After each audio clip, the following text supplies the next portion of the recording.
Sobat bisnis manajemen sekalian, salam jumpa bersama saya Jack Matatula. Kali ini saya akan menjelaskan bagaimana cara untuk migrasi atau upgrade penerapan sistem manajemen K3 dari standar OSAS 18001-2007 ke standar sistem manajemen K3 berdasarkan ISO 45001-2018. Sebagaimana kita ketahui bahwa per tanggal 12 Maret 2018, organisasi ISO melalui TC 283 mengadopsi standar OSAS 18001-2007 dan mempublikasikannya menjadi standar ISO 45001. Dan sobat bisnis manajemen yang sedang menerapkan sistem manajemen K3 berdasarkan OSAS 18001-2007 saat ini mempunyai waktu 3 tahun sejak dipublikasikan pertama kali, dan jika kita hitung dari saat ini praktis tersisa sekitar 8 bulan plus minus sampai dengan 11 Maret 2021. Waktu untuk migrasi OSAS 18001 ke ISO 45001 dijelaskan dalam skema berikut. Sobat bisnis manajemen harus sudah melakukan migrasi sebelum tanggal 11 Maret 2021. Nah, biasanya badan sertifikasi itu akan memberikan batas waktu akhir paling tidak 6 bulan sebelumnya sudah upgrade, yaitu di bulan Oktober 2020 ini. Namun jika perusahaan diaudit di bulan November atau Desember, bisa saja diaudit di bulan tersebut karena masih ada waktu. Namun jika perusahaan diaudit di sekitar bulan Januari sampai Maret 2021, akan diaudit paling akhir itu bulan Januari 2021. Nah, bagi perusahaan-perusahaan yang tidak melakukan migrasi atau upgrade dan bahkan melewati masa berlaku sertifikat OSAS-nya tanggal 11 Maret 2021, maka sertifikat OSAS yang dimilikinya sudah tidak berlaku lagi dan sertifikat ISO 45001 akan dianggap sebagai sertifikasi baru atau dari awal. Nah, berikut ini saya akan menjelaskan langkah-langkah yang dapat diikuti sebagai berikut. Jadi yang pertama adalah gap analysis, kemudian menetapkan model penerapan SMK 3-nya. Yang ketiga, meninjau dan merubah dokumentasi sesuai keperluan hasil dari gap analisisnya. Kemudian sobat sekalian bisa melakukan pelatihan-pelatihan secara internal maupun eksternal. Kemudian melakukan diseminasi di langkah yang kelima atau sosialisasi pengenalan kembali kepada seluruh personel di lokasi pekerjaan. Kemudian langkah keenam adalah audit internal, langkah ketujuh tinjauan manajemen, dan langkah kedelapan adalah sertifikasi. Nah, langkah-langkah ini dapat juga dibuat sebagai rencana untuk migrasi. Jadi buat saja timeline-nya, misalnya 3 bulan ke depan atau 4 bulan ke depan. Tetapkan saja waktunya, lalu dari 8 langkah ini kapan akan diselesaikan, kemudian siapa yang akan menyelesaikannya. Nah, saya akan jelaskan satu persatu. Jadi yang gap analisis ini, kita mencoba membandingkan persyaratan ISO 45001-2018 yang baru dengan kondisi yang saat ini ada. Jika perusahaan baru tentu harus membuatnya, pasti ada gap. Namun jika sobat sekalian sedang menerapkan OSAS 18001 versi 2007, dengan gap analisis ini kita bisa melihat sejauh mana sistem yang kita miliki itu memenuhi persyaratan standar ISO 45001. Model yang diberikan sederhana saja seperti gambar berikut. Jadi misalnya di klausa 4 konteks organisasi, kemudian di klausa 41 itu organisasi diminta untuk melakukan identifikasi ataupun mendefinisikan isu-isu eksternal dan isu-isu internal perusahaan yang relevan dengan tujuan perusahaan dan arahan strategis perusahaan yang mempengaruhi hasil yang ingin dicapai dalam penerapan sistem manajemen K3 ini. Kemudian persyaratan yang kedua, bagaimana perusahaan memantau dan meninjau informasi terkait isu-isu eksternal internal ini. Buat yang sudah menerapkan, ini ada gap karena belum dilakukan saat ini, sehingga kita perlu mencatat di sebelahnya, misalnya bukti objektif tidak ada, tindakan yang dilakukan adalah misalnya mendefinisikan isu-isu eksternal dan internal. Contoh lain, misalnya klausa 52 mengenai kebijakan K3, bahwa perusahaan atau organisasi harus menetapkan, mendefinisikan, dan mendokumentasikan kebijakan K3-nya. Buat yang sudah menerapkan OSAS 18001 saat ini tentu sudah punya, dicatat saja dalam bukti objektif bahwa perusahaan sudah memiliki kebijakan K3, tertanggal berapa, revisi berapa, ditandatangani oleh siapa. Kemudian bandingkan dengan persyaratan-persyaratan di sebelahnya apakah sudah memenuhi poin-poin yang ditetapkan di sini. Kalau sudah memenuhi, artinya tidak ada gap, persyaratan 52 berjalan dengan baik. Kalau belum dipenuhi, kita perlu membuat tindakan perbaikannya dengan berubah tentunya kebijakan K3 ini. Nah, demikian juga untuk klausul-klausul selanjutnya atau klausa-klausa selanjutnya dari ISO 45001 ini, 53, 61, 62, 63, kemudian 71 dan seterusnya sampai klausul 10. Jadi nanti dengan hasil gap analisis ini, sobat sekalian akan punya peta bahwa perusahaan berada di posisi seperti apa, gapnya seperti apa, lalu kita melakukan tindakan-tindakan perbaikan dan diberi waktu yang cukup. Kemudian langkah yang kedua itu adalah menetapkan model penerapan SMK3-nya.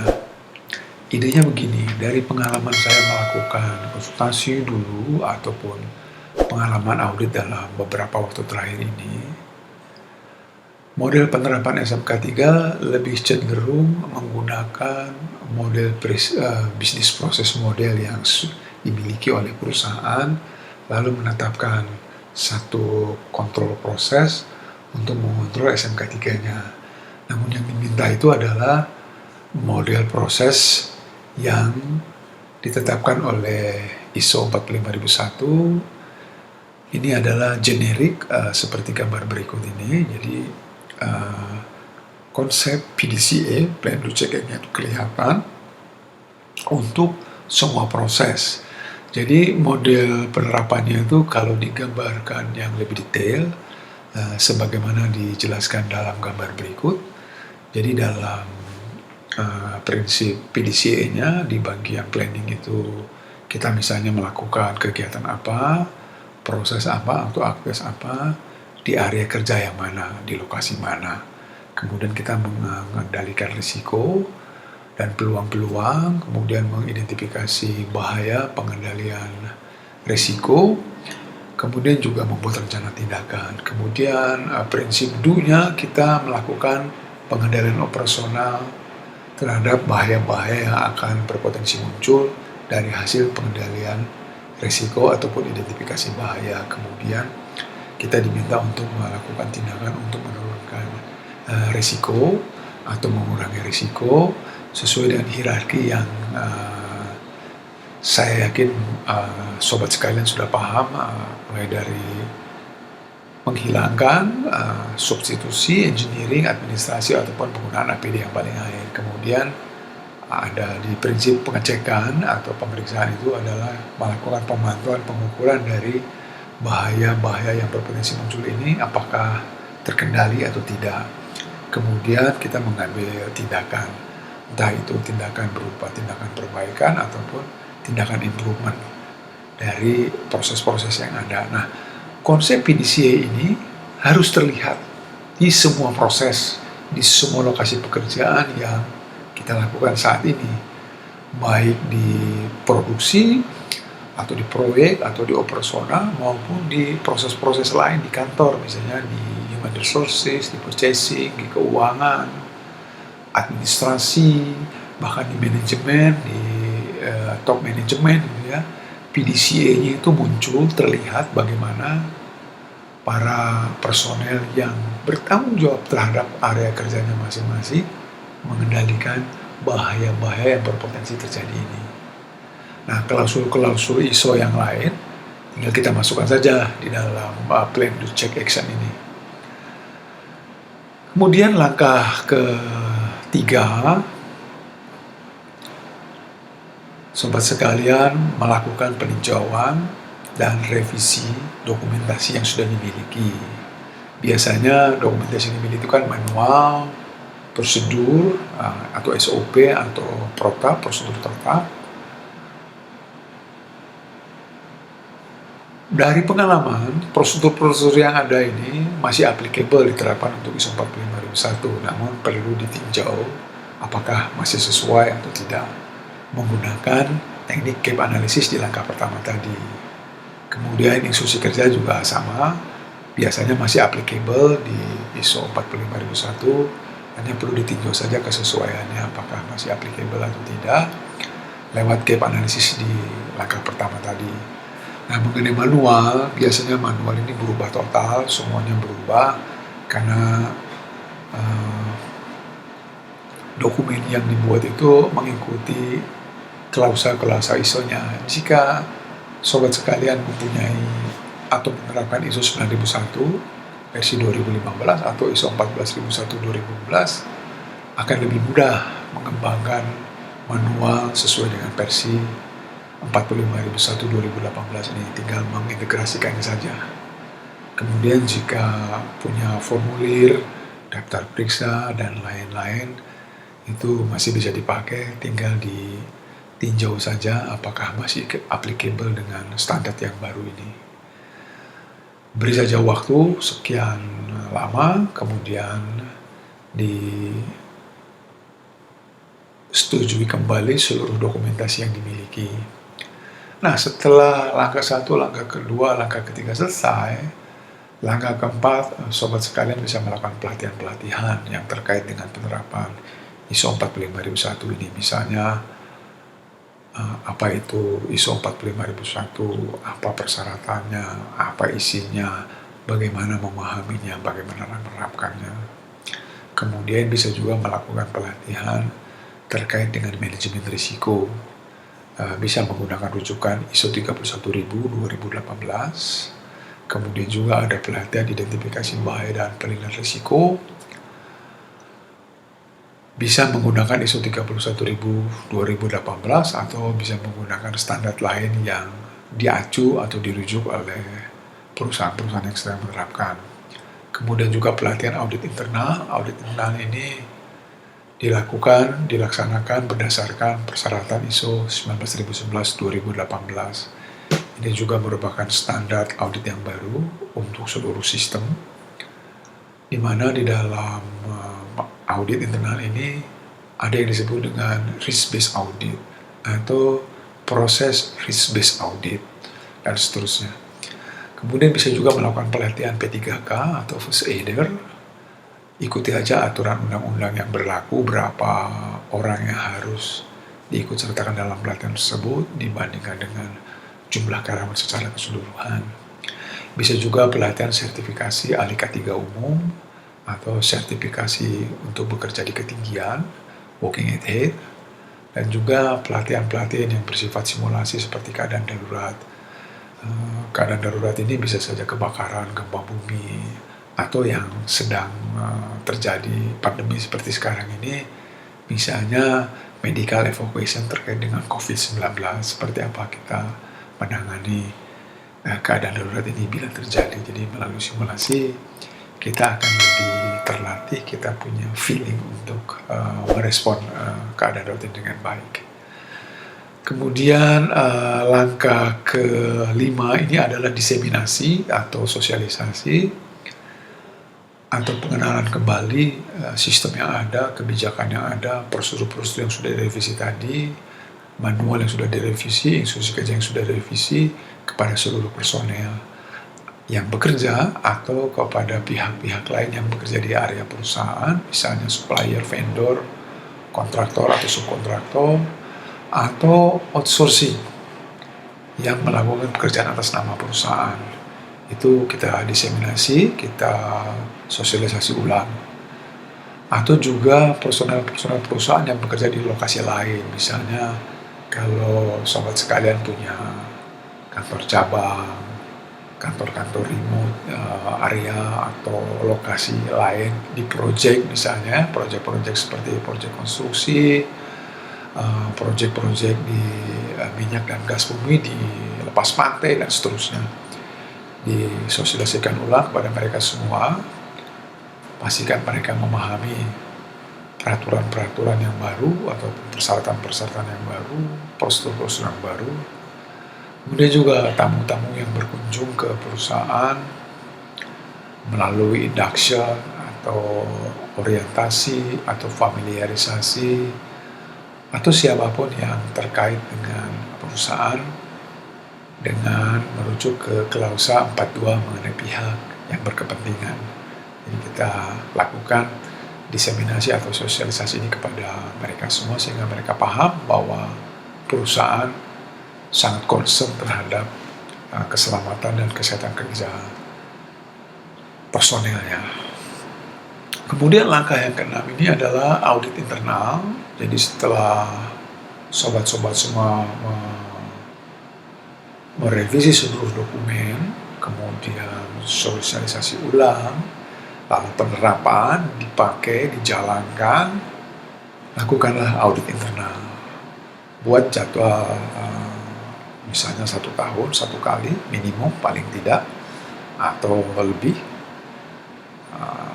karena sistem manajemen K3 ini berdasarkan workplaces atau tempat kerja atau area kerja. Kita lakukan audit based on area kerja ini menggunakan teknik model proses yang ditetapkan sebelumnya di langkah kedua tadi. Jadi kita melihat bahaya-bahaya yang sudah diidentifikasi seperti apa, bagaimana mereka mengendalikan bahaya ini, apakah ada pemantauan, ada pengukuran, apakah bahaya ini berisiko tinggi atau rendah, bagaimana mereka mengendalikannya. Kita melakukan audit seperti itu, siapa yang mengaudit, siapa yang diaudit, kapan rencananya, kapan aktualnya. Itu tinggal dibuatkan saja, yang membuat tentunya bisa saja wakil manajemen atau HSE manager, atau memang orang yang ditunjuk untuk melakukan kegiatan audit internal. Kemudian langkah ke-7, perusahaan melakukan tinjauan manajemen, di mana top manajemen atau manajemen puncak dalam hal ini direktur utama atau presiden direktur atau memang orang yang ditunjuk lakukan tinjauan manajemen ini paling tidak 1 tahun sekali untuk meninjau apakah sistem manajemen K3-nya ini sesuai, cukup, efektif, memenuhi peraturan perundangan atau persyaratan lainnya. Kemudian juga ada agenda-agenda yang harus dibahas di sana ya, seperti isu-isu eksternal internal, kebutuhan harapan pemangku kepentingan, kewajiban untuk kepatuhan peraturan perundangan, bahaya-bahaya, risiko yang signifikan atau risiko-risiko dan peluang-peluang. Kemudian juga kecukupan sumber daya, dan hal-hal yang lain. Jika sobat-sobat menerapkan lebih dari satu sistem manajemen, misalnya ISO 9001, ISO 14000, ataupun ISO yang lain, dapat melakukan tinjauan manajemen ini secara terintegrasi 1 kali saja untuk semua sistem. Wakil manajemen atau HSE manager melapor kepada manajemen puncak efektivitas dan kinerja sistem manajemen K3 ini. Kemudian yang langkah ke-8 adalah sertifikasi. Nah, sertifikasi ini sobat sekalian bisa melakukannya saat audit berikutnya. Misalnya saat surveillance audit, entah itu surveillance audit pertama atau surveillance audit kedua, atau bisa juga pada saat resertifikasi. Atau jika tidak bisa dilakukan keduanya karena kebutuhan, waktunya terlalu mepet dan seterusnya, bisa melakukan audit khusus untuk upgrade ke versi 45001-2018 ini. Nah, demikian penjelasan singkat dari saya terkait langkah-langkah untuk migrasi atau upgrade dari OSAS 18001 2007 ke ISO 45001 2018. Jika sobat-sobat sekalian suka dengan pengetahuan yang disampaikan ini, bisa subscribe, klik like, klik sharing, dan bunyikan belnya untuk mendapatkan pemberitahuan atau notifikasi terkait video-video saya berikutnya. Sampai jumpa.